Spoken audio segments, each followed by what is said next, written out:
Hello दोस्तों, स्वागत है आपका फिजिक्स टारगेट कोचिंग सेंटर में। मैं 10th क्लास की पहले चैप्टर को इससे पहली वीडियो में मैंने कराया था, उसी को मैं थोड़ा आगे बढ़ाऊंगा। इससे पहले वीडियो मैंने प्रकाश का परावर्तन पढ़ा था, उसके नियम पढ़ाए थे और मैंने पढ़ाया था कि दर्पण के बारे में, दर्पण कितने प्रकार का होता है, कौन कौन से दर्पण होते हैं। मैंने बताया था दर्पण दो प्रकार का होता है, एक समतल दर्पण होता है और एक गोलीय दर्पण होता है। मैंने गोलीय दर्पण के भी प्रकार बताए थे, जिसमें एक उत्तल दर्पण था, एक अवतल दर्पण था। उनकी सबकी परिभाषाएं मैंने लिखा रखी हैं, सब मैंने कराया था।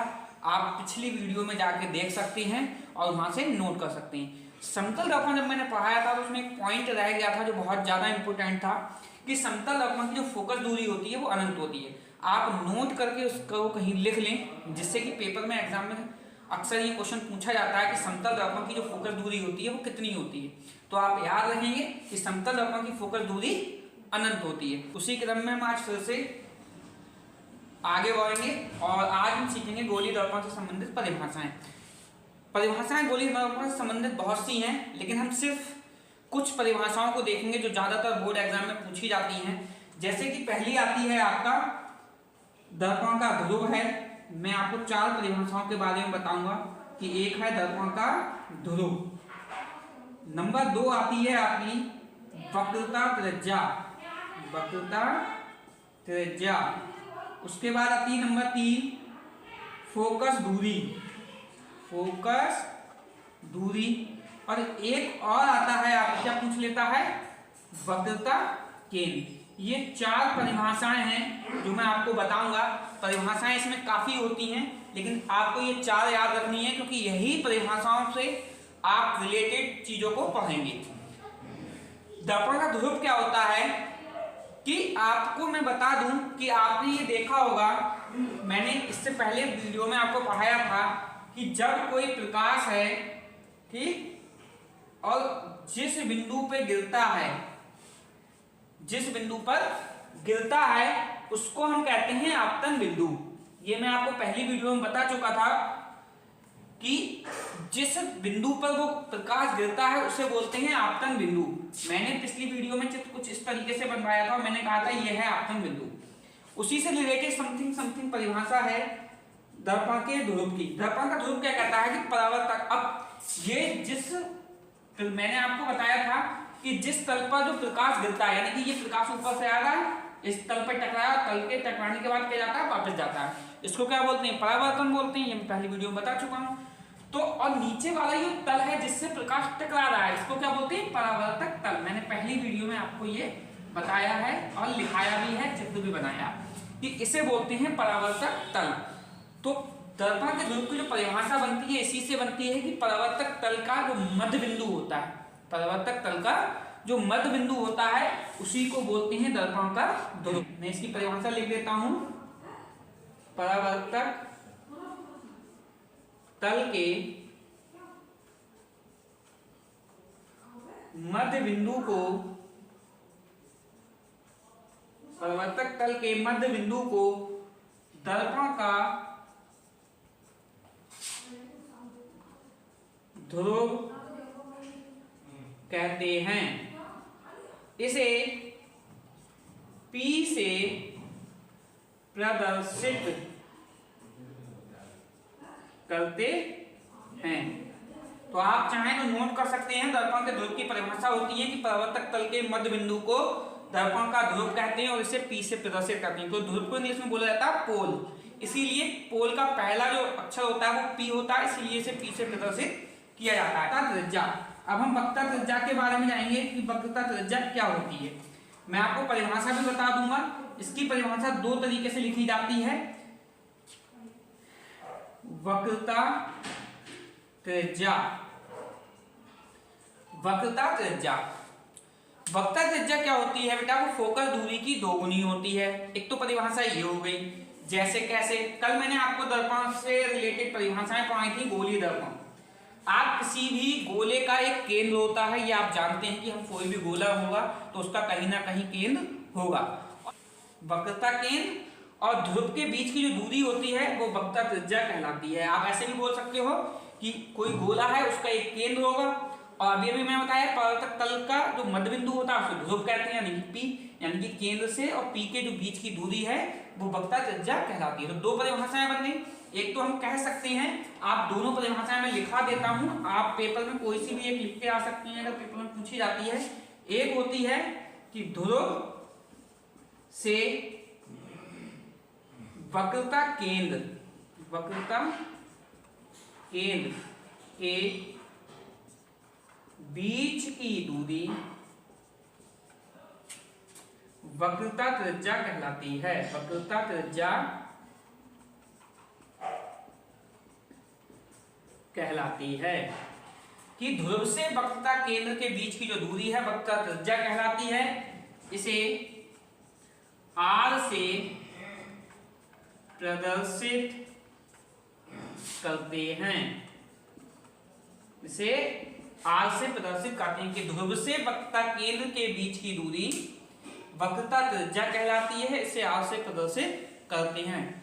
अब मैंने बताया था कि एक परिभाषा और हो सकती है इसकी, जो कि इंपोर्टेंट है और इसी पे न्यूमेरिकल में भी यूज होता है। ये इंपोर्टेंट है, इसकी दूसरी वाली जो परिभाषा है इंपोर्टेंट इसलिए है क्योंकि इस परिभाषा से ही न्यूमेरिकलों का सॉल्यूशन करते हैं। वक्रता त्रिज्या की परिभाषा और होती है कि जो होती है वक्रता त्रिज्या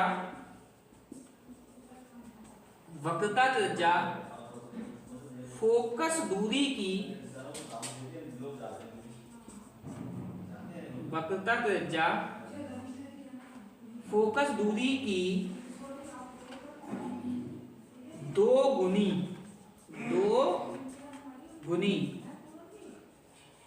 होती है।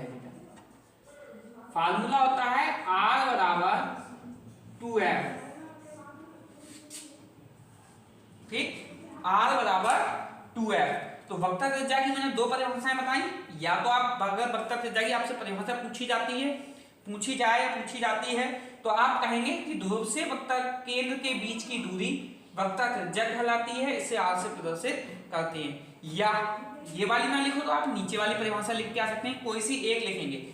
वक्रता त्रिज्या फोकस दूरी की दो गुनी होती है। देखो R क्या है वक्रता त्रिज्या, F क्या है फोकस दूरी, दो लिखा है। जब F और दो के बीच में कोई साइन नहीं है तो वहां गुणा का साइन माना जाता है। तो हम कहेंगे वक्रता त्रिज्या फोकस दूरी की दो गुनी होती है। कितनी होती है? दो गुनी होती है। अब हम देखेंगे नंबर 3। तीसरी परिभाषा क्या बताई थी मैंने बेटा? फोकस दूरी।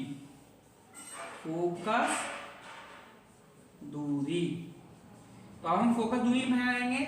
अभी मैंने आपको बताया वक्रता त्रिज्या की परिभाषा क्या थी बेटा? R बराबर 2F। अब हमें F का मान निकालना है तो F तो यही रहेगा और ये दो जो है दो ये R के कहां जाएगा? बटे में। तो हम लिख सकते हैं F बराबर R बटे 2 लिख सकते हैं नहीं, क्योंकि R बराबर होता है 2F और F बराबर क्या हो जाएगा? R बटे 2। R क्या है? वक्रता त्रिज्या। किसी भी संख्या की अगर 2 से भाग की जाए तो संख्या आधी हो जाती है ना। किसी भी संख्या की अगर 2 से भाग की जाए तो संख्या आधी हो जाती है। तो परिभाषा हम बना सकते हैं कि फोकस दूरी R क्या है? वक्रता त्रिज्या, और वक्रता त्रिज्या को हमने 2 से दे दी भाग, तो हम कह सकते हैं कि फोकस दूरी वक्रता त्रिज्या की आधी होती है, क्योंकि 2 से भाग देने पर वो संख्या क्या हो जाएगी? आधी। तो वक्रता त्रिज्या आधी हो जाएगी। तो हम कहेंगे परिभाषा बनती है हमारी फोकस दूरी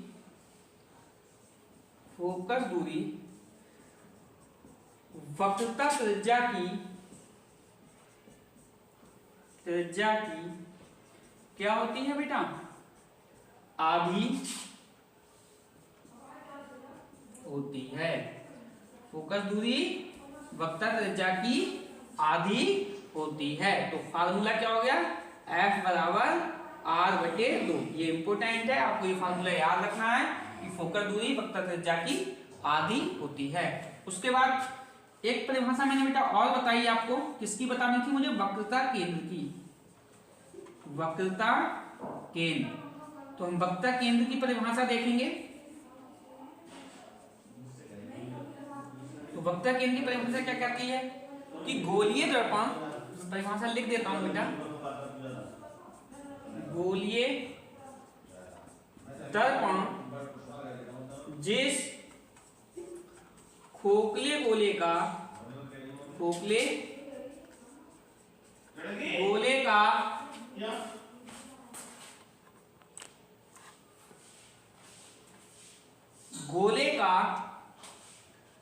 गोलीय दर्पण जिस खोखले गोले का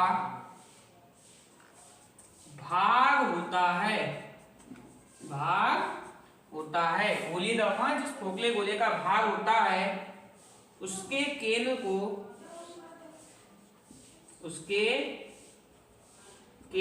को वक्रता केंद्र कहते हैं। कि गोलीय दर्पण जिस खोखले गोले का भाग होता है, उसके केंद्र को वक्रता केंद्र कहते हैं और इसे C से प्रदर्शित करते हैं। ठीक है, इसे C से प्रदर्शित करते हैं। ये इंपॉर्टेंट बातें थी, 4 परिभाषाएं थी, इंपॉर्टेंट है, आपको चारों वीडियो को पुश करके आप नोट कर लेंगे। और नेक्स्ट टॉपिक हम देखेंगे गोलीय दर्पणों में प्रतिबिंब बनने के नियम। कि गोलीय दर्पणों में प्रतिबिंब बनने के क्या नियम है। अभी मैंने आपको बताया था, जैसे कि कल मैंने आपको दर्पण के बारे में बताया था कि गोलीय दर्पण 2 प्रकार का होता है, एक अवतल एक उत्तल। अब उसी के बाद मैंने आपको बताई थी परिभाषाएं कि मैंने कहा था जो मान लो ये अवतल दर्पण है बेटा, मान लो ये अवतल दर्पण है और इसका ये प्रवर्तक तल का मध्य बिंदु है, ये ध्रुव कहलाएगा। इसके एक फोकस दूरी होगी, यहाँ पे एक वक्रता केंद्र होगा ना। ठीक, तो बेटा गोलीय दर्पण में प्रतिबिंब बनने के नियम क्या होते हैं आप देख लो। 3 नियम हैं। पहला नियम ये है कि अगर कोई प्रकाश की किरण, आप नोट कर लेंगे कि यदि कोई प्रकाश की किरण मुख अक्ष के समांतर जाती है, क्या होता है, मुख अक्ष के समांतर जाती है, यानी कि मुख अक्ष क्या है, अब ये भी आता है, जिस अक्ष जहां पे वस्तु रखी जाती है, जिस अक्ष पे वस्तु रखी जाती है वो उसका मुख अक्ष कहलाता है। किसका, दर्पण का। जिस अक्ष पे दर्पण के सामने हम किसी वस्तु को रखते हैं, जिस अक्ष पे दर्पण के सामने हम वस्तु को रखते हैं वह उसका मुख अक्ष होता है। जैसे मान लो मैंने यहाँ वस्तु रख दी तो दर्पण में इसका प्रतिबिंब बनेगा। तो जिस अक्ष पे हम वस्तु को रख रहे हैं ये उसका क्या है, मुख अक्ष है। तो अब हम देखेंगे बेटा पहला नियम क्या कहता है प्रतिबिंब बनने का, कि अगर कोई प्रकाश की किरण मुख अक्ष के समांतर जाती है, आप नोट करेंगे कि यदि कोई किरण मुख अक्ष के समांतर जाती है तो वो परावर्तन के बाद, अब दर्पण में तो परावर्तन होता है आपको पता है, परावर्तन के बाद कहां से होके जाएगी, फोकस से होके जाएगी। कहां से होके जाएगी बेटा, फोकस से। हमेशा के लिए नियम है ये कि जब भी कोई वस्तु दर्पण के मुख अक्ष के समांतर जाएगी, चाहे वो अवतल दर्पण हो चाहे उत्तल हो, दर्पण कोई सा हो, आपसे ये जरूरी नहीं कि अवतल दर्पण के लिए नियम है, ये दोनों दर्पणों के लिए सेम नियम है कि यदि कोई प्रकाश की किरण है और वो मुख अक्ष के समांतर जाती है तो वो परावर्तन के बाद, दर्पण में परावर्तन के बाद हमेशा फोकस से होकर जाएगी। कहां से होकर जाएगी, फोकस से होकर जाएगी। दूसरा नियम, ये तो पहला नियम हो गया बेटा। अब हम दूसरा नियम देखते हैं।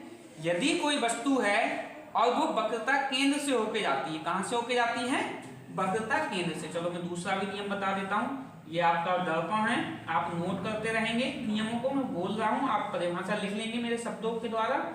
P है, ये एक फोकस बिंदु हो गया और एक ये हो गया बेटा C। अब यदि कोई प्रकाश की किरण है, क्या है, कोई प्रकाश की किरण है और वो वक्रता केंद्र से होके जा रही है बेटा, कहां से होके जा रही है, वक्रता केंद्र से होके। अभी मैंने बताया था वक्रता केंद्र को C से डिनोट करते हैं। अब यदि कोई किरण वक्रता केंद्र से होके जाती है तो क्या होगा, परावर्तन के बाद वो वक्रता केंद्र से ही वापस लौट आएगी। समझ में आ गया कि यदि कोई किरण वक्रता केंद्र से होकर जाएगी तो परावर्तन के बाद वो वक्रता केंद्र से ही वापस आएगी। ये नियम है पक्का कि जब भी वक्रता केंद्र से अगर कोई प्रकाश की किरण जाती है तो लौट के वक्रता केंद्र से ही आती है। दूसरा नियम हो गया। अब बेटा हम तीसरा नियम देखते हैं। तीसरा नियम क्या कहता है,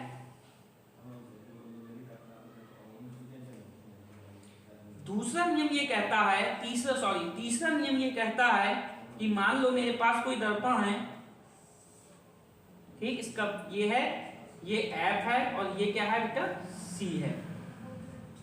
कि तीसरा नियम ये कहता है, मैंने तीनों के चित्र बना दिए, आप चित्र से याद करेंगे कि अगर तीसरा कोई नियम ये कहता है कि कोई प्रकाश की किरण अगर फोकस से होके जाएगी, कहां से होके जाएगी? फोकस से। यदि कोई प्रकाश की किरण फोकस से होके जाती है तो परावर्तन के बाद मुख अक्ष की क्या हो जाती है? समांतर हो जाती है। क्या हो जाती है? समांतर। ये प्रतिबिंब बनने के नियम थे। 3 नियम मैंने आपको बताए हैं प्रतिबिंब बनने के। मैं फिर से एक बार रिवाइज करा देता हूं आपका। मैं दोबारा से नंबर मतलब इनके नियम बोलूंगा 1 2 3 करके, आप उन्हें नोट कर लेंगे, चित्रों को बना लेंगे जिससे आपको याद रहे। तो पहला नियम, पहला चित्र पहले नियम का ये वाला है, और ये क्या कहता है कि यदि कोई प्रकाश की किरण, लिख लो कि यदि कोई प्रकाश की किरण मुख अक्ष के समांतर जाती है, किसके समांतर जाती है? मुख अक्ष के समांतर जाती है, तो वो परावर्तन के बाद फोकस से होकर आएगी। कहां से होकर आएगी? फोकस से होकर आएगी। पहला हो गया। आप वीडियो को पुश करके सुन के वीडियो पुश करके लिख सकते हैं, फिर सुन के फिर वीडियो पुश करके लिख सकते हैं अगर मैं ज्यादा तेज आपको लग रहा है कि अगर मैं ज्यादा तेज बोल रहा हूं तब। नंबर दूसरा नियम क्या कहता है बेटा कि जब कोई प्रकाश की किरण वक्रता केंद्र से होकर जाती है, देखो ये प्रकाश की किरण है वक्रता केंद्र से होकर जाती है, तो परावर्तन के बाद वक्रता केंद्र से ही वापस आती है। क्या? कि जब कोई प्रकाश की किरण वक्रता केंद्र से होकर जाती है तो परावर्तन के बाद वक्रता केंद्र से ही वापस आती है। तीसरा नियम क्या कहता है कि यदि कोई प्रकाश की किरण है और वो फोकस से होकर जा रही है, कहां से होकर जा रही है? फोकस से होकर जा रही है, तो वो परावर्तन के बाद मुख अक्ष के समांतर हो जाती है। इसकी उल्टा हो गया ये नियम। पहले नियम का तीसरा नियम क्या है? उल्टा है। क्या कह रहा है कि यदि कोई प्रकाश की किरण फोकस से होकर जा रही है तो परावर्तन के बाद मुख अक्ष के समांतर हो जाएगी, और अगर पहला नियम कहता है कि मुख अक्ष के समांतर है तो परावर्तन के बाद फोकस से होकर जाएगी। तो एक दूसरे को उल्टी। ये 3 नियम हो गए आपके। अभी जो मैंने नियम बताए हैं वो नियम अवतल दर्पण और उत्तल दर्पण दोनों के लिए होते हैं। ये मत समझना कि मैंने चित्र अवतल दर्पण के बनाए थे तो केवल अवतल दर्पण के लिए, ऐसा मत समझ लेना कि मैंने चित्र अवतल दर्पण के बनाया तो आप ये मान लो कि ये अवतल दर्पण के नियम है। नहीं, जो नियम पढ़ाए हैं वो अवतल दर्पण पे भी लागू होते हैं और उत्तल दर्पण पे भी लागू होती है। अब हम नया टॉपिक पढ़ते हैं बेटा, अवतल द्वारा प्रतिबिंबों का बनना। मैंने जो नियम पढ़ाए थे आप उन नियमों को याद रखेंगे। और अवतल दर्पण द्वारा जो प्रतिबिंबों का बनना होता है वो 6 टाइप से होता है। कितने टाइप से बनता है? 6 टाइप से। पहला जो उसका टाइप है कि जब वस्तु अनंत पर हो, यानी कि वो कहना ये चाह रहा है कि जब अवतल दर्पण के सामने वस्तु अनंत पर रखी होगी तो उसका प्रतिबिंब कहाँ बनेगा और कैसा बनेगा। ठीक है, ये आपको बताना है कहाँ बनेगा, कैसा बनेगा, उसका आकार कैसा होगा, ये सब बातें आपको बतानी है। पेपर में सिर्फ इतना ही लिखा होगा कि जब वस्तु अनंत हो, वहां लिखा होगा क्वेश्चन में कि अवतल दर्पण द्वारा प्रतिबिंब का बनना बताइए कि जब वस्तु अनंत पर हो। यही लाइन लिखी होगी केवल कि जब वस्तु अनंत पर हो तो आपको बताना है कि प्रतिबिंब कैसा बनेगा। और वो कह सकता है कि सचित्र बताओ, तो चित्र भी बनाना पड़ सकता है। तो मैं इसका चित्र बनाता हूँ और थ्योरी आप मेरे द्वारा बोली गई बातों से नोट करेंगे। मैं बता दूंगा कब नोट करना है। तो बेटा देखो ये एक बन गया आपका कौन सा दर्पण? अवतल दर्पण। और ये फोकस दूरी हो गई और ये वक्रता केंद्र हो गया और ये जो दूरी हो गई बेटा वो अनंत हो गई। आगे अब मान लो अनंत पे कोई वस्तु है, अनंत पर कोई वस्तु ए बी है। कितनी है? A B.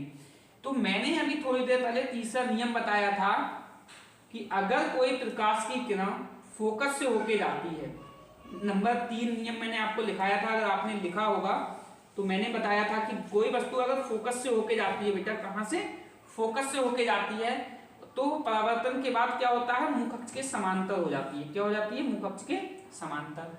और अगर कोई प्रकाश की किरण वक्रता, अगर कोई प्रकाश की किरण वक्रता केंद्र सी से होके जाती है तो क्या होता है?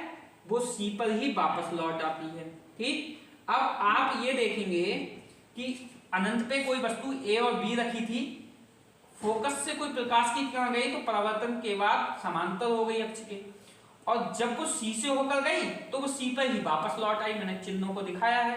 तो आप ये देखेंगे कि ये दोनों रेखाएं जो समांतर वाली है नीचे वाली और ये सी वाली जो रेखा आ रही है दोनों यहाँ काट रही हैं, और आप जब इसको देखेंगे तो ये प्रतिबिंब आपका ए डैश बी डैश बन जाएगा। कौन सा? ए डैश बी डैश। तो आपको ये पता चल रहा होगा कि जब वस्तु अनंत पर होती है तो उसका प्रतिबिंब कहाँ बनता है? फोकस पर। देखो ये जो रेखा काट रही है हमने इससे लंब डाला तो फोकस पे ही गिर रहा है। कहाँ गिर रहा है बेटा? फोकस पे। तो हम ये कह सकते हैं कि जब वस्तु अनंत पर होती है तो उसका प्रतिबिंब कहाँ बनता है? फोकस पर बनता है। प्रतिबिंब कहाँ बनता है? फोकस पर। कैसा बनता है? वास्तविक उल्टा तथा वस्तु से बहुत छोटा बनता है। बहुत छोटा बनता है। तो देखो अब वो आपसे यही पूछेगा कि जब वस्तु अनंत पर हो तो उसका प्रतिबिंब कहाँ बनता है, कैसा बनता है। तो आप कहोगे कि जब वस्तु अनंत पर होती है तो उसका प्रतिबिंब फोकस पर वास्तविक उल्टा तथा वस्तु से बहुत छोटा बनता है। कैसा बनता है? अत्यंत छोटा या बहुत छोटा बनता है। समझ में आ गया आपको पहला पॉइंट कि जब वस्तु अनंत पर होती है तो प्रतिबिंब फोकस पर वास्तविक उल्टा तथा वस्तु से बहुत छोटा बनता है। चित्र आपको मैंने बना दिया है, आप बना लेंगे या आपके पास बुक, गैस पेपर या कुछ हो तो वहाँ पे भी आपके द्वारा बनाया गया चित्र होगा और बुक में आप वहाँ से भी बना सकते हैं अगर बाई चांस बोर्ड पर नहीं दिखाई दे रहा है। वैसे मैंने आपको दिखाने के लिए काफ़ी बड़ा करके बनाया है। ए और बी, ए से जो त्रिज्या जा रही है वो फोकस से जा रही है और समांतर हो गई है। ये सी से जा रही है, सी पर ही वापस लौट रही है। जहाँ दोनों को काट रही है मैंने इस बिंदु को एफ से मिला दिया है, यही आपका प्रतिबिंब बन रहा है। दूसरा नियम कह रहा है बेटा कि जब वस्तु अनंत व वक्ता केंद्र के बीच हो, वक्ता केंद्र क्या होता है? सी, यानी कि अनंत और सी के बीच में होगी। तो वो कहना चाह रहा है कि जब वस्तु अनंत और वक्ता केंद्र के बीच हो तो उसका प्रतिबिंब कहाँ बनेगा, कैसा बनेगा, उसका आकार कैसा होगा, ये सब बातें वो पूछ रहा है। तो हम फिर से देखो बेटा चित्र बना रहा हूँ बड़ा करके जिससे आपको दिखाई दे कि वो एक अवतल, अब यहाँ बात कौन सी चल रही है? अवतल दर्पण। मैंने अवतल दर्पण बनाया है और इसका ये बना दिया बेटा मैंने मुख्य अक्ष। ये P हो गया, ये एक बिंदु F हो गया, ये एक C हो गया और ये अनंत हो गया बेटा।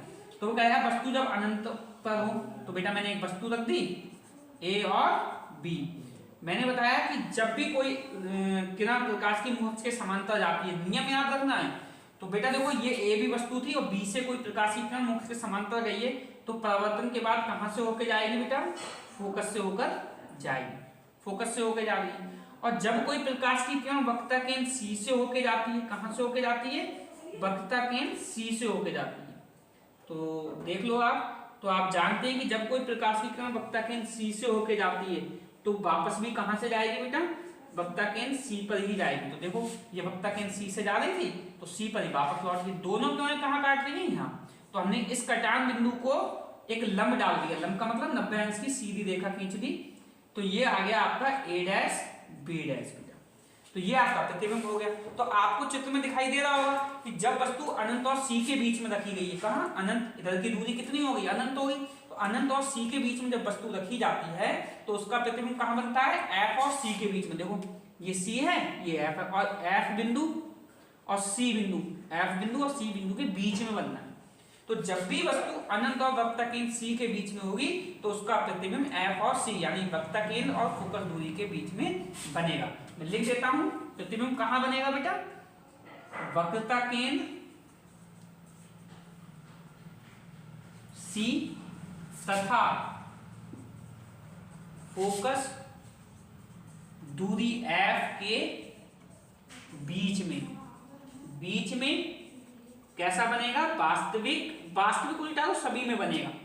वास्तविक उल्टा हर बार लिखना है आपको, 5 बार लिखना है वास्तविक उल्टा। 6 प्रकार से बनता है प्रतिबिंब और शुरू के जो 5 बार मैं पढ़ाऊंगा उसमें सब में वास्तविक उल्टा। तो वक्ता केंद्र C तथा फोकस F के बीच में वास्तविक उल्टा वस्तु से छोटा बनता है। कैसा बनता है? वस्तु से छोटा बनता है। बता दे रहा हूं क्या लिखा है मैंने कि वक्ता केंद्र C तथा फोकस दूरी F के बीच में वास्तविक उल्टा वस्तु से छोटा बनता है। कहाँ बनता है? देखो आपको चित्र में भी दिखाई दे रहा होगा, बताने की जरूरत नहीं है कि अनंत और C के बीच में मैंने एक वस्तु रख दी है तो उसका प्रतिबिंब C और F यानी कि वक्ता केंद्र और फोकस दूरी के बीच में बनना है। तो वही मैंने लिख दिया कि वक्ता केंद्र C तथा फोकस F के बीच में वास्तविक उल्टा वस्तु से छोटा बनता है। क्या पूछ रहा था कि जब वस्तु अनंत और वक्ता केंद्र C पर हो तब, तो कहाँ? वक्ता केंद्र C तथा फोकस F के बीच में वास्तविक उल्टा और वस्तु से छोटा बनता है।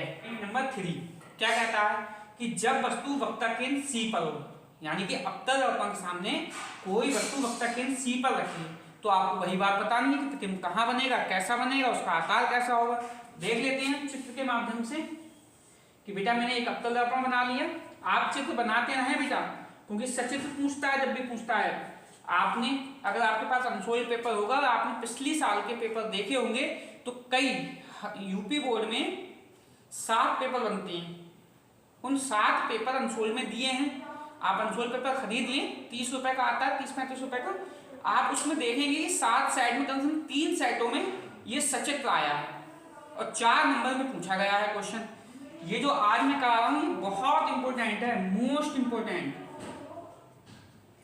ठीक, क्योंकि ये पिछली साल 7 पेपर में 3 पेपरों में पूछा गया।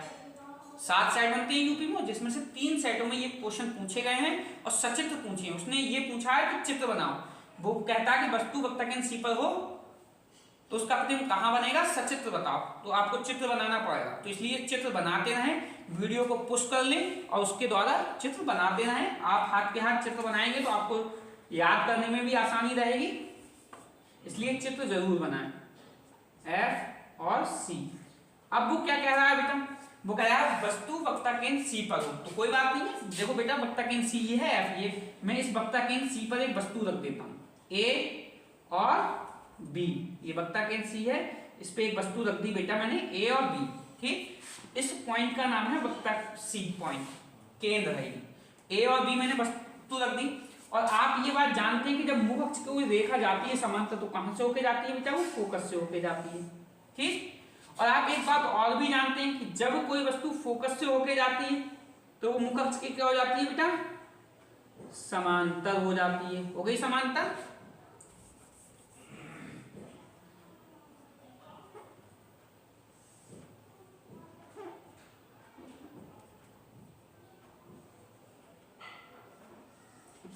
तो आपको पता है कि जब कोई मुख अक्ष के समांतर रेखा जाती है तो परावर्तन के बाद फोकस से होके जाती है, ये नियम मैंने पहले ही बता दिया था।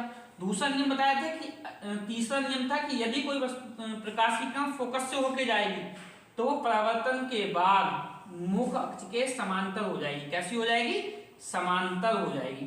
तो बेटा देखो ये समांतर हो रही है और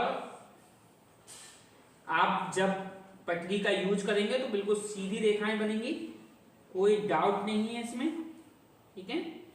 तो देखो, तो इसमें क्या हुआ कि जब वस्तु वक्ता केंद्र सी पे रखी थी तो बेटा ये आ गया आपका A', ठीक। तो देखो जब वस्तु वक्ता केंद्र सी पर थी तो इसके मुख अक्ष के समांतर प्रकाश की किरण फोकस गई तो फोकस से होकर आ गई, क्योंकि समांतर है तो फोकस से होकर आएगी। और जब वो फोकस से होकर गई तो वो समांतर हो गई, ये नियम 3 कहता है, जो मैंने पढ़ाया था नियम 3, तो ये समांतर हो गई। अब ये वाली जो रेखा आ रही थी यहाँ से और ये जो समांतर रेखा है दोनों यहाँ काट रही है बेटा, तो इस पॉइंट को मैंने मान लिया, कटान बिंदु को मान लिया मैंने पॉइंट, और यहाँ से मैंने एक लंब डाल दिया, सी पे जाके गिरेगा बेटा, और ये बन गया। तो इसका प्रतिबिंब कहाँ बनना है, इसका प्रतिबिंब वक्ता केंद्र सी पर ही बनना है, वक्ता केंद्र सी पर ही बनेगा। कैसा बनेगा आपको पता ही है, वास्तविक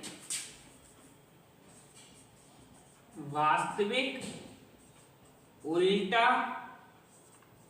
बा बनेगा बेटा, वस्तु के बराबर बनेगा। कैसा बनेगा, वस्तु के बराबर बनेगा, वस्तु के बराबर बनेगा, वास्तविक उल्टा बनेगा। तो वो पूछ रहा था कि वस्तु वक्ता केंद्र सी पर हो तो उसका प्रतिबिंब कहां बनता है, तो आप कहोगे वस्तु वक्ता केंद्र सी पर होती है तो उसका प्रतिबिंब वक्ता केंद्र सी पर ही बनेगा, वास्तविक उल्टा और वस्तु के बराबर बनेगा। चौथा नियम क्या कह रहा है बेटा, चौथा नियम कह रहा है कि जब वस्तु वक्ता केंद्र सी तथा एफ मतलब फोकस दूरी के बीच हो। क्या पूछ रहा है वो कि जब वस्तु वक्ता केंद्र सी तथा फोकस दूरी एफ के बीच हो। मैंने यहाँ फोकस दूरी नहीं लिखा है, एफ का मतलब होता है फोकस दूरी, आपको समझना आना चाहिए कि जब वस्तु वक्ता केंद्र सी तथा फोकस दूरी एफ के बीच हो तो वो पूछा है प्रतिबिंब कहाँ बनेगा, कैसा बनेगा, उसका आकार क्या होगा। चलो फिर से हम चित्र के माध्यम से समझते हैं। हम हर बार अवतल दर्पण बना रहे हैं, क्यों बना रहे हैं बताएगा कोई, आप कमेंट में करके बताएंगे मुझे कि मैं हर बार अवतल दर्पण ही क्यों ले रहा हूँ, ठीक है। आप मुझे कमेंट जरूर करना कि हर बार मैंने अवतल दर्पण ही क्यों बनाया, उत्तर क्यों नहीं बनाया। अब हम ये देखेंगे, ये बेटा P होता है, ये F होता है और ये C। अब वो ये कह रहा है बेटा कि जो वस्तु है वो सी और एफ के बीच में रखी है। कहाँ रखी है?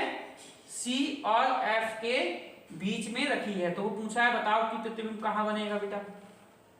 ठीक है, हम देखते हैं। अब ये आप जानते हैं कि ये मुख अक्ष के समांतर देखो प्रकाश की किरण बनाई है मैंने, और ये कहाँ से होके जाएगी? फोकस से होके जाएगी, फोकस से होके जा रही है।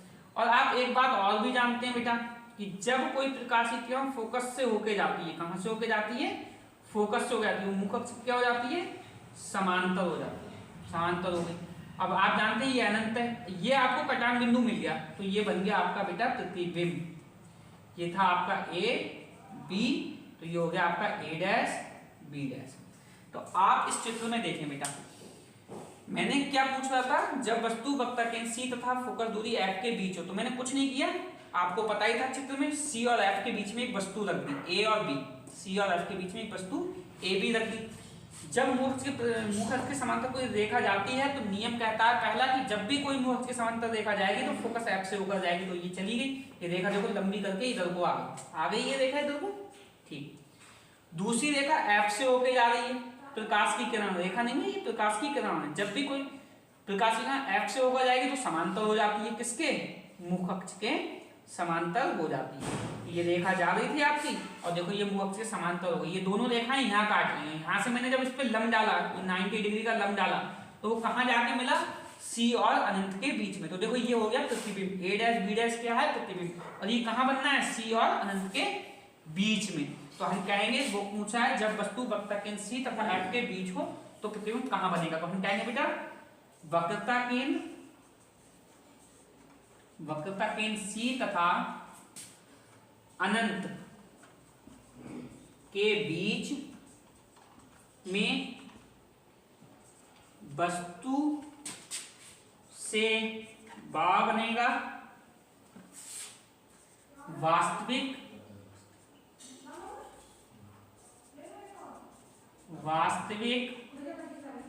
उल्टा बनेगा। तो पूछ रहा था कि जब वस्तु वक्रता केंद्र सी तथा एफ के बीच हो तो उसका प्रतिबिंब वक्रता केंद्र सी तथा अनंत के बीच में वस्तु से वास्तविक और उल्टा बनेगा। जब भी आपसे ये क्वेश्चन पूछेगा आप इतनी लाइन लिख के आएंगे, और चित्र पूछेगा तो ये चित्र भी बनाएंगे साथ में। तो आप चित्र बनाते रहें, हर चीज का चित्र बनाएंगे कि वक्रता केंद्र सी तथा अनंत के बीच में हो तो उसका वास्तविक, तो वक्रता केंद्र सी तथा अनंत के बीच में वास्तविक उल्टा और वस्तु से बनता है। आपको मैंने लिखा है, आप वीडियो पुश करके लिख सकते हैं। नंबर 5 वो ये कह रहा है कि जब वस्तु फोकस एफ पर हो, तो जब वस्तु फोकस एफ पर होगी तब देखेंगे कब। अब हम क्या बनाएंगे फिर से अवतल दर्पण। अभी मैंने आपसे पूछा था कमेंट में आपको बताना है, तो आपने कमेंट किया या नहीं मैं अभी देख लूंगा कमेंट में जाके। तो आप जानते हैं कि ये फोकस होता है और ये सी बिंदु होता है, और यहाँ क्या होता है बेटा? अनंत, आगे की जो दूरी होती है वो अनंत। अब वो ये कह रहा है वस्तु को फोकस एफ पर रखना है बेटा। मैंने वस्तु को हम ऊपर साइड में हमेशा वस्तु रखते हैं, ऊपर साइड में। तो ये वस्तु हो गई बेटा ए और ये हो गया बी, ये बिंदु हो गया फोकस एफ। तो मैंने वस्तु को रख दिया फोकस एफ पर।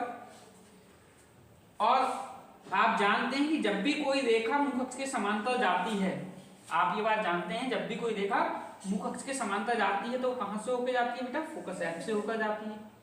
तो ये देखो वापस आ गई फोकस एफ से। और आप ये भी जानते हैं कि जब कोई प्रकाश की किरण वक्रता केंद्र सी से होकर जाती है, कहां से होकर जाती है?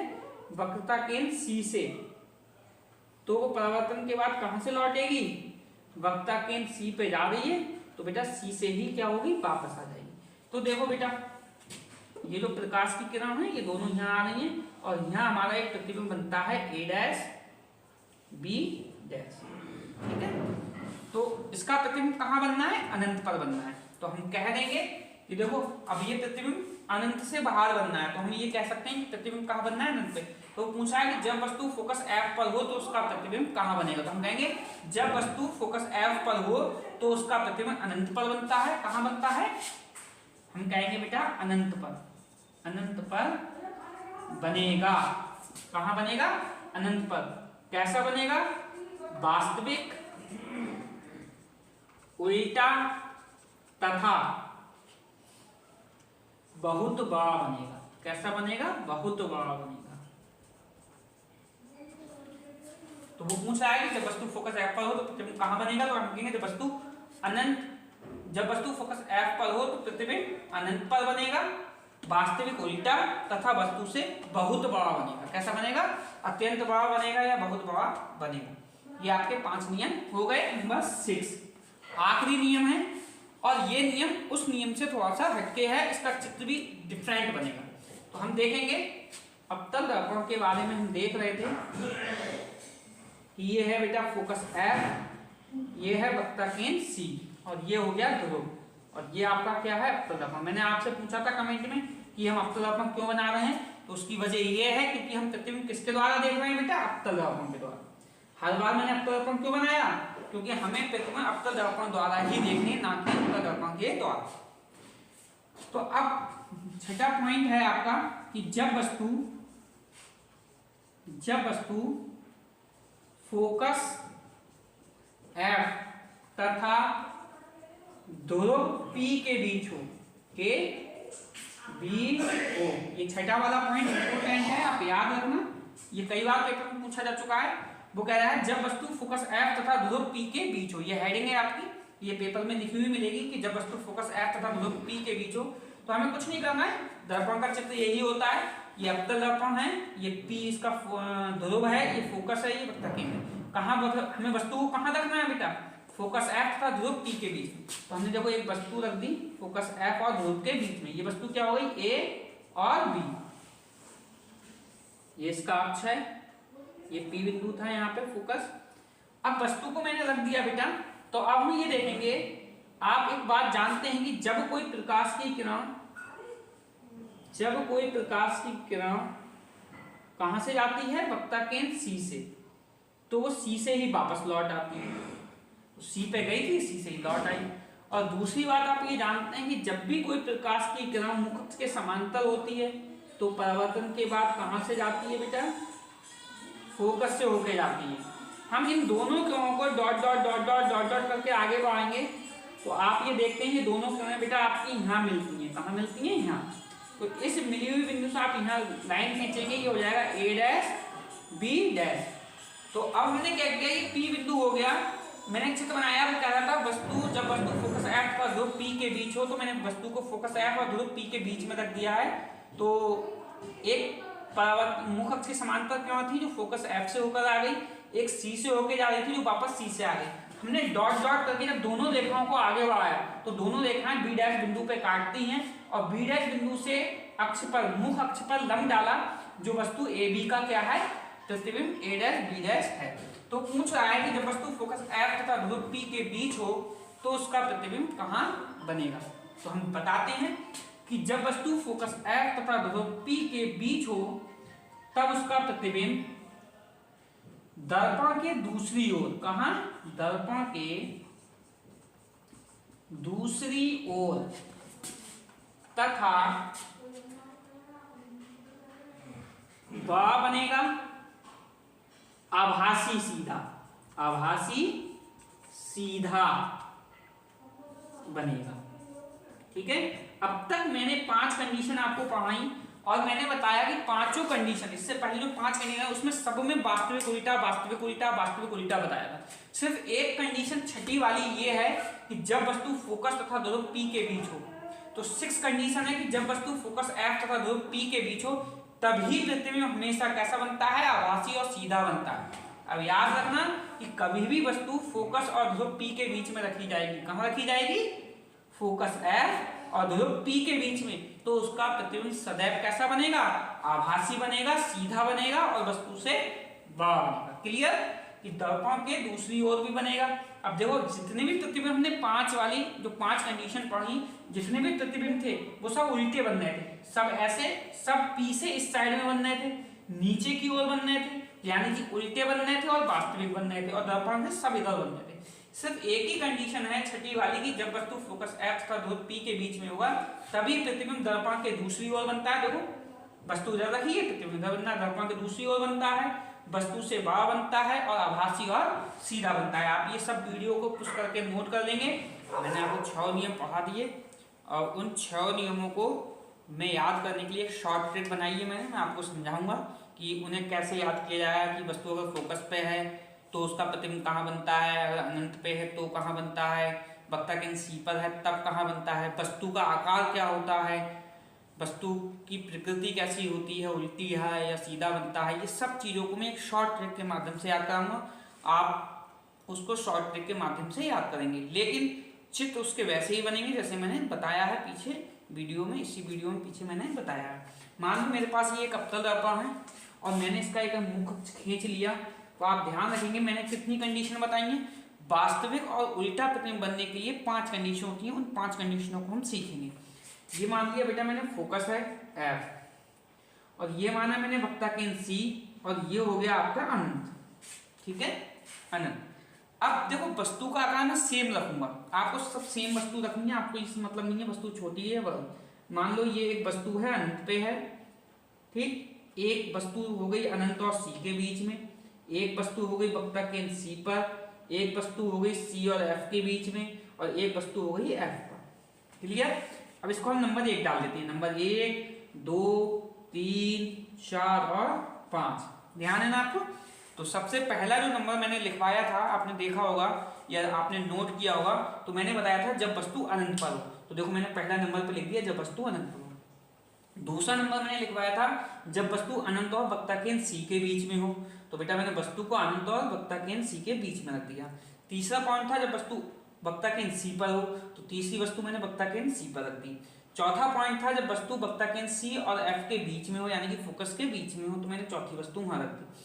पांचवा पॉइंट था जब वस्तु वक्ता केंद्र जब वस्तु फोकस F पर हो, पांचवा पॉइंट यही है, आप देख लेना, जब वस्तु फोकस F पर हो। तो मैंने पांचों पॉइंटों को लिख दिया, और इन पांचों पॉइंटों में वास्तविक और उल्टा ही प्रतिबिंब बनता है हमेशा। जो शुरू के 5 पॉइंट लिखवाए थे उन सब में वास्तविक और उल्टा प्रतिबिंब। तो हम देखते हैं अब आप उसको कैसे याद रखेंगे बेटा। तो F पर देखो यहाँ छोटी वस्तु बनाएंगे, यहाँ उससे बड़ी बनाएंगे, यहाँ बराबर बनाएंगे, जितनी बड़ी वस्तु है उतनी बड़ी बनाएंगे, ये उससे बड़ी बनाएंगे और ये सबसे बड़ी बनाएंगे। ये बनाने का नियम है। तो देखो सबसे पहले हमने क्या किया, सबसे छोटी वस्तु बनाई। अब वस्तु को इधर मैंने वस्तु है, ऊपर साइड में क्या है वस्तु, और नीचे साइड में क्या बनाया है मैंने प्रतिबिंब। ध्यान रखना बेटा, ऊपर साइड में मैंने बनाई है वस्तु, और वस्तु की लंबाई सब में बराबर दिखा दी। अब मैंने नीचे साइड में प्रतिबिंब बनाए, तो प्रतिबिंब उल्टे बनते हैं तो उल्टे नीचे को बनेंगे, वास्तविक भी होते हैं तो वास्तविक है, ये तो आपको याद ही रखना है। अब क्या है कि मैंने देखो वस्तु पहले मैंने छोटी वस्तु बनाई, फिर उससे बड़ी बनाई, फिर ये C के बराबर बनाई, फिर मैंने उससे बड़ी बनाई, ये बहुत बड़ी बनाई। ये याद करने का क्रम है कि जब वस्तु, अब हम क्या करेंगे इसके क्वांटिटी, इधर से हमने लिखा था 1 2 3 4 5, अब इधर से लिखेंगे 1 2 3 4 5। समझ में आ रहा होगा, हमने इधर से लिखा 1 2 3 4 5। अब वस्तु कहाँ रखी है बेटा, अनंत पे। तो नंबर एक पॉइंट क्या है, जब वस्तु, नंबर 1 पॉइंट क्या है, जब वस्तु अनंत पे है। तो प्रतिबिंब का नंबर 1 पॉइंट क्या है, जब तो प्रतिबिंब कहाँ बनता है, फोकस 1 पे। अब 1 का नंबर 1 से मिला लो, तो जब वस्तु अनंत पर है तो प्रतिबिंब कहाँ है, फोकस पर। देखो ये नीचे क्या लिखा है प्रतिबिंब, ऊपर क्या लिखा है वस्तु। जब वस्तु अनंत पर है तो नीचे लिखा है प्रतिबिंब फोकस पर बनने हैं। तो देख लेना आप उसमें पीछे वीडियो में मैंने बताया था कि जब वस्तु अनंत पर होती है तो प्रतिबिंब फोकस पर बनता है। और क्या बताया था, छोटा बनता है, बहुत छोटा बनता है। तो देखो इन सब में सबसे छोटा है, बहुत छोटा बनता है। और मैंने कहा था वास्तविक उल्टा बनता है, तो वास्तविक उल्टा तो लिखना ही लिखना है आपको। अब नंबर 2 देख लो, मैंने कहा था जब वस्तु अनंत और वक्ता केंद्र C के बीच में हो। तो देखो वस्तु कहाँ रखी है, ये वस्तु है, ये भी वस्तु। तो वस्तु कहाँ रखी है बेटा, अनंत और वक्ता केंद्र C के बीच में। तो नंबर 2 प्रतिबिंब कहाँ बनना है बेटा, इस वाले का नंबर 2 का प्रतिबिंब कहाँ बनना है, नंबर 2 का प्रतिबिंब बनना है ये, और ये किस किस के बीच में है, C और F के बीच में। तो आप देख लेना वहां, आपने अगर नोट कर लिया होगा तो मैंने बताया था कि जब वस्तु अनंत और वक्ता केंद्र C के बीच में रखी जाती है तो प्रतिबिंब वक्ता केंद्र C और F के बीच में बनना है। देखो बनना है वक्ता केंद्र C और F के बीच में। अब नंबर 3 बताया था मैंने, नंबर 3 था कि जब वस्तु वक्ता केंद्र C पर हो। तो देखो वस्तु को कहाँ रखा है मैंने, वक्ता केंद्र C पर। तो आप देखना उसका प्रतिबिंब कहाँ बनना था, मैंने बताया था कि उसका प्रतिबिंब वक्ता केंद्र C पर ही बनना। तो नीचे प्रतिबिंब है, तो नंबर 3 कहाँ लिखा है ये, और ये कहाँ पे है, C पर ही है। तो मैंने बताया था कि जब वस्तु वक्ता केंद्र C पर होती है तो प्रतिबिंब वक्ता केंद्र C पर ही बनता है, वस्तु के बराबर बनता है। वास्तविक उल्टा तो लिखना ही लिखना है। उसके बाद था बेटा नंबर 4, जब वस्तु वक्ता केंद्र C और F के बीच में बनती है। कहाँ बनती है? वक्ता केंद्र C और F के बीच में बनती है। देखो मैंने वस्तु को कहाँ रखा है? नंबर 4 में F और C के बीच में रखा है। यही मैंने बताया था नंबर 4 के वक्ता केंद्र C और F के बीच में अगर वस्तु है तो प्रतिबिंब कहाँ बनता है? तो नंबर 4 का बेटा नंबर 4 देखो ये आ गया। और ये कहाँ पे बनना है प्रतिबिंब? अनंत और C के बीच में। देखो ये प्रतिबिंब है नंबर 4, कहाँ बनना है? अनंत और C के बीच में। तो जब वस्तु C यानी कि केंद्र और फोकस के बीच होगी तो प्रतिबिंब कहाँ बनेगा? C और अनंत के बीच में बनेगा। देखो ये अनंत और C के बीच में बनना है। और लास्ट पॉइंट था बेटा, जब वस्तु फोकस F पर होगी, तो वस्तु जब F पर होगी तो प्रतिबिंब कहाँ बनेगा? बहुत बड़ा बनता है। और देखो नंबर 5 ये है तो नंबर 5 ये, और ये कहाँ बनना है? अनंत पर। जब वस्तु F पर होती है तो नंबर 5 अनंत पर बनता है और बहुत बड़ा बनता है। कितना? बहुत। देखो सबसे बड़ा होगा, ये है लाइन सबसे बड़ी, तो बहुत बड़ा बनता है। ठीक। और जब अनंत पे होती है तो बहुत छोटा बनता है, वास्तविक उल्टा तो है ही, और F पर बनता है। तो मैंने ये सब आपको ट्रिक बताएंगे, आप इस ट्रिक से याद कर सकते हैं कि अनंत पर है तो फोकस पर बनेगा। देखो एक का मिलान एक से कर लो, अनंत पर है तो फोकस पर बनना है, अत्यंत छोटा बनना है, वास्तविक उल्टा बनना है। नंबर 2 देख लो, अनंत और C पर है तो नंबर 2 यहाँ पे आ गया, और ये किसके बीच में बनना है? C और F के बीच में, यानी वक्ता केंद्र और फोकस दूरी के बीच में प्रतिबिंब बनता है, बड़ा बनता है। ठीक है, किससे? नंबर 4 से। यानी कि वो C और F के, यानी वक्ता केंद्र C और फोकस F के बीच में बनता है। कब? जब वस्तु अनंत और C के बीच में, 2 का 2 से मिलान कर दो चाहे। जब C पर है तो C पर ही बनेगा, वस्तु के बराबर बनेगा। और जब वस्तु C और F के बीच में रखी गई है, नंबर 4 कहाँ रखी गई है वस्तु? C और F के बीच में, तो प्रतिबिंब कहाँ बनता है बेटा? अनंत और C के बीच में। और जब वस्तु F पर रखी गई है तो अनंत पर बनता है, बहुत बड़ा बनता है। ठीक है, तो ये आपकी शॉर्ट ट्रिक थी, आप इस शॉर्ट ट्रिक के माध्यम से याद कर सकते हैं। और एक और था इसमें, छठा पॉइंट मैंने कहा था जब वस्तु F और P के बीच में हो, तो देखो ये नंबर 6 हो गया बेटा। तो जब F और P के बीच में हो तो मैंने इसका ट्रिक बताई थी कि इसका प्रतिबिंब हमेशा यही बनेगा। कैसा? बड़ा बनता है और दर्पण के दूसरी ओर बनता है। तो 5 उल्टी लिखनी थी, एक सीधी, कि जब वस्तु F और P के बीच में, फोकस और दर्पण के ध्रुव के बीच में होती है तो प्रतिबिंब सदैव आभासी बनता है, सीधा बनता है। ठीक है, और कहाँ बनता है? दर्पण के दूसरी ओर बनता है। ये शॉर्ट ट्रिक है, आप इस शॉर्ट ट्रिक के माध्यम से याद रख सकते हैं। अगर चाहेंगे तो समझ में आया होगा तो आप शॉर्ट ट्रिक के माध्यम से याद रख सकते हैं। बाकी मैंने सब चीज नोट करा दिया, आप वहां से भी पढ़ सकते हैं। आज के लिए इतना ही। कल हम पढ़ेंगे उत्तल दर्पण द्वारा प्रतिबिंब का बनना। कल मैं आपको जरूर ये वीडियो पढ़ूंगा कि उत्तल दर्पण के द्वारा प्रतिबिंब को कैसे बनाया जाता है। आज के लिए सिर्फ इतना ही। आप वीडियो को लाइक करें, कमेंट करें, शेयर करें और सब्सक्राइब करना ना भूलें। जब भी आप सब्सक्राइब करें तो बेल आइकन जरूर दबाएं, जिससे हमारे द्वारा बनाई गई वीडियो आप तक पहुंचती रहे समय से, और आप मेहनत से पढ़ें। Best of luck. 22 तारीख से आपके पेपर हैं, इसके लिए आपको बहुत बहुत शुभकामनाएं मेरी। Thanks for watching. Good night.